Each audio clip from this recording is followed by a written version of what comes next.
Assalamualaikum warahmatullahi wabarakatuh. Nama saya Siti Nuraini dari kelas R5I dengan NPM 2019-12595.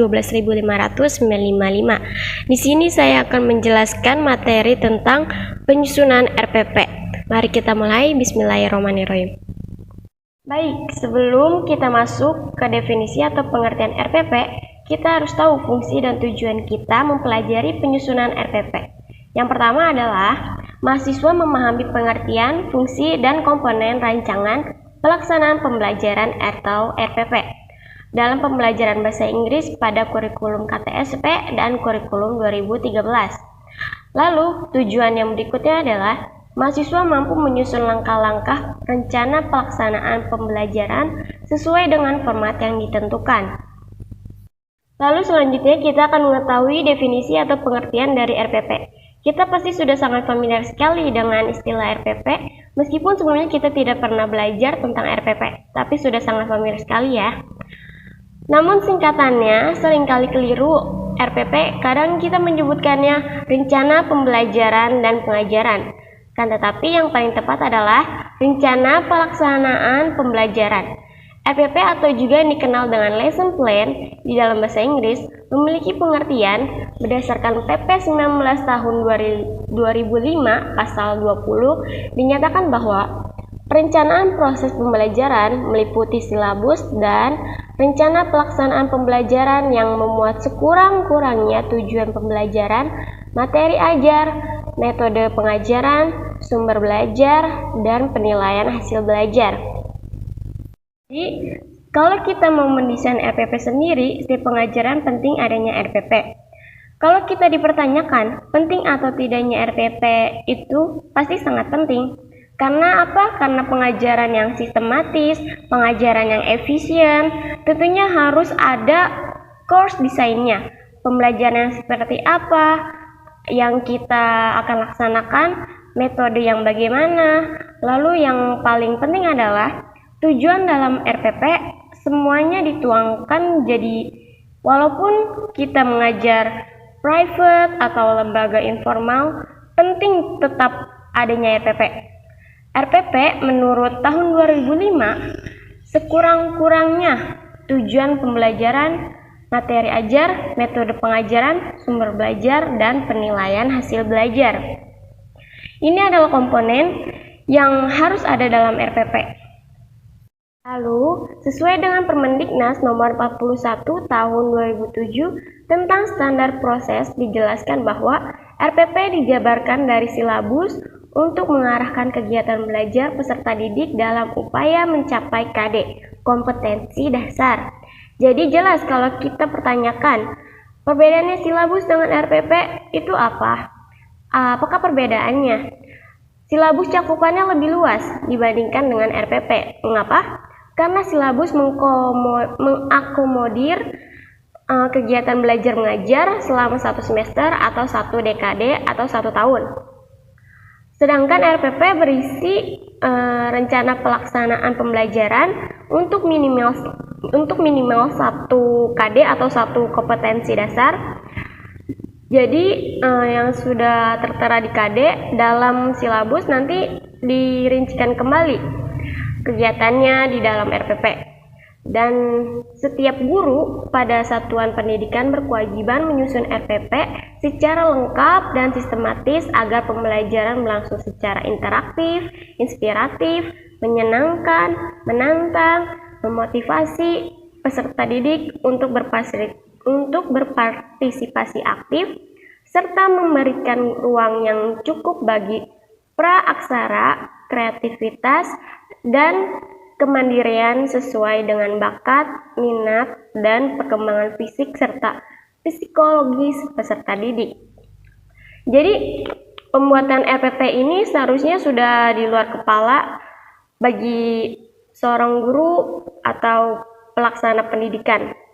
Artinya merupakan sesuatu yang wajib dilaksanakan setiap kali ingin mengajar, ingin melakukan kegiatan mengajar, setiap maupun guru informal, guru private, apalagi di lembaga-lembaga sekolah swasta maupun sekolah negeri.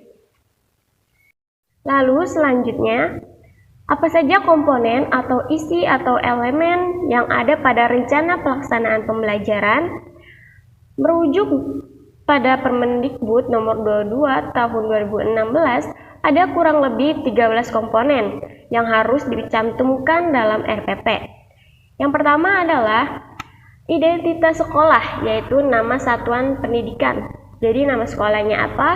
Lalu yang berikutnya identitas mata pelajaran atau tema atau subtema, seperti mata pelajaran bahasa Inggris. Lalu selanjutnya kelas semester, selanjutnya materi pokok, lalu ada alokasi waktu ditentukan sesuai dengan keperluan untuk pencapaian KD kompetensi dasar, dan beban belajar dengan mempertimbangkan jumlah jam mata pelajaran yang tersedia dalam silabus dan KD yang harus dicapai.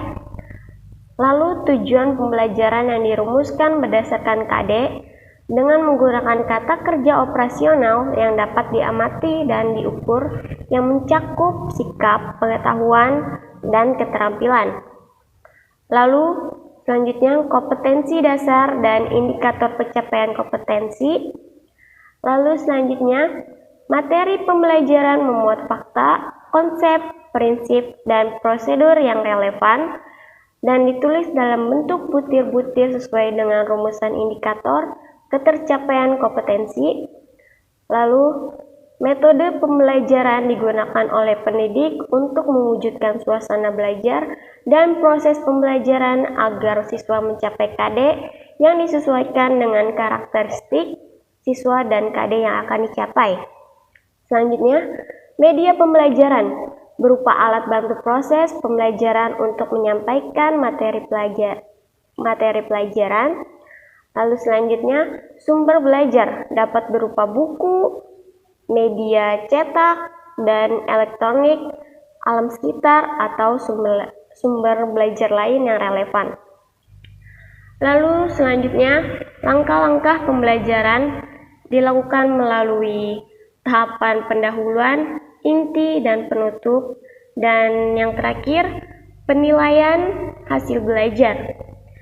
Penilaian hasil belajar ini jadi bukan hanya sekedar menyampaikan saja ya, tetapi juga harus melalui evaluasi dan penilaian. Lalu yang berikutnya, prinsip-prinsip penyusunan RPP. Setelah memperhatikan individu, kemudian RPP juga harus mendorong partisipasi peserta didik aktif di dalam kelas. Prinsip ketiga dalam penyusunan RPP adalah RPP harus bisa mengembangkan budaya membaca dan menulis. Jadi di dalam menyusun RPP, aktivitas yang dilaksanakan atau dilakukan di dalam kelas harus bisa memotivasi peserta didik untuk meningkatkan kemampuan literasinya. Kemampuan membaca dan menulis bukan hanya mendengarkan saja atau berbicara saja, akan tetapi juga kemampuan membaca dan menulisnya. Lalu, proses pembelajaran dirancang dengan berpusat pada peserta didik untuk mendorong motivasi minat, kreativitas, inisiatif, inspirasi, kemandirian, dan semangat belajar. Mengembangkan budaya membaca dan menulis. Proses pembelajaran dirancang untuk mengembangkan kegemaran membaca, pemahaman beragam bacaan, dan berekspresi dalam berbagai bentukan tulisan. Proses pembelajaran dirancang untuk bentuk tulisan. Jadi setiap pembelajaran bahasa Inggris, kita sebagai guru bahasa Inggris seharusnya menyajikan bahan-bahan yang nantinya akan diulas kembali dalam proses pembelajaran tersebut, tentunya sesuai dengan materi yang diajarkan. Setelah itu, memberikan umpan balik dan tindak lanjut RPP, memuat rancangan program pemberian umpan balik positif, penguatan, pengayaan, dan remedi. Di sini RPP harus memberikan umpan balik. Lalu lesson plan ini memuat rancangan program memberikan umpan balik yang positif pada peserta didik. Lalu selanjutnya keterkaitan dan keterpaduan. Lalu yang selanjutnya RPP disusun dengan memperhatikan keterkaitan dengan keterpaduan antara SK, KD, materi pembelajaran, kegiatan pembelajaran, indikator pencapaian kompetensi penilaian dan sumber belajar dalam satu kebutuhan pengalaman belajar. RPP disusun dengan mengakomodasikan pembentukan pembelajaran tematik, keterpaduan lintas mata pelajaran, lintas aspek belajar, dan keragaman budaya. Kegiatan pembelajaran jadi harus sesuai dengan SK dan KD-nya. Lalu selanjutnya, menerapkan teknologi informasi dan komunikasi RPP disusun dengan mempertimbangkan penerapan teknologi informasi dan komunikasi secara terintegrasi, sistematis, dan efektif sesuai dengan situasi dan kondisi. Lalu selanjutnya, setelah kita mengetahui prinsip-prinsip RPP, kita akan melihat langkah-langkah penyusunan RPP, dimulai dari mencantumkan identitas RPP. Apa saja identitas RPP? Yang pertama adalah nama sekolah, mata pelajaran, kelas, semester, SK, KD, indikator, dan alokasi waktu. Di kurtilas revisi juga ada namanya kompetensi inti. Dan langkah kedua, mengkaji silabus tematik meliputi KI dan KD, materi pembelajaran, proses pembelajaran, penilaian pembelajaran, alokasi waktu, dan sumber belajar. Jadi pada dasarnya penyusunan RPP ini harus berdasarkan silabus. Jadi acuannya adalah silabus. Garis besarnya adalah sudah ada dan sudah tertera di dalam silabus. Kita hanya memperinci kegiatan dengan menggunakan RPP.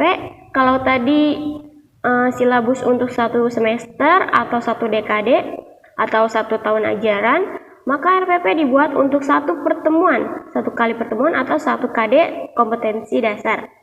Lalu langkah berikutnya, merumuskan indikator pencapaian KD. Ini biasanya sudah tercantum juga dalam silabus.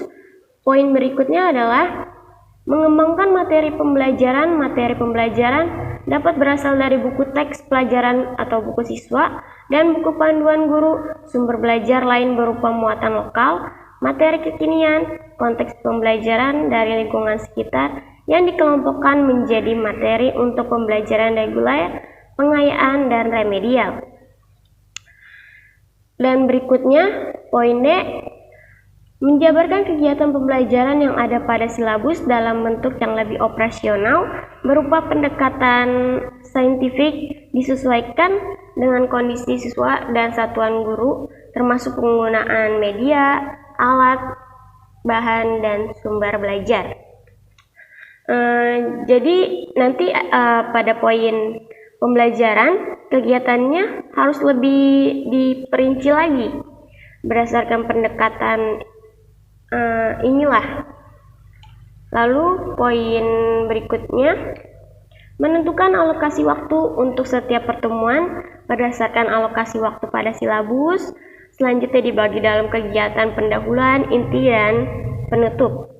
Nanti pada saat di RPP, satu KD atau dibagi beberapa waktu, yaitu waktu pembuka, main activity, penutup. Nah, dan poin berikutnya, mengembangkan penilaian pembelajaran dengan cara menentukan lingkup, teknik, dan instrumen penilaian, serta membuat pedoman penskoran. Lalu poin berikutnya, menentukan strategi pembelajaran remedial segera setelah dilakukan penilaian. Remedial ini untuk anak yang belum cukup KKM-nya, jadi dilakukan remedial. Poin yang terakhir adalah menentukan media, alat, bahan, dan sumber belajar disesuaikan dengan yang telah ditetapkan dalam langkah penjabaran proses pembelajaran. Dan sekarang kita akan melihat format RPP kurtilas revisi. Ini adalah RPP yang digunakan sekolah saat ini, kurtilas revisi.